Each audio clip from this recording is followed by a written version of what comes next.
سأل سائل بعذاب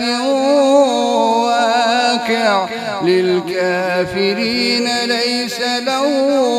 دافع من الله ذي المعارج تعرج الملائكة والروح إليه في يوم كان مقداره 50,000 سنة فاصبر صبرا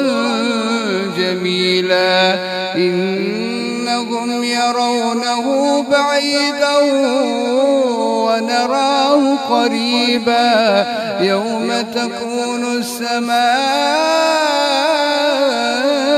كالمهل وتكون الجبال كالعهن ولا يسأل حميم حميما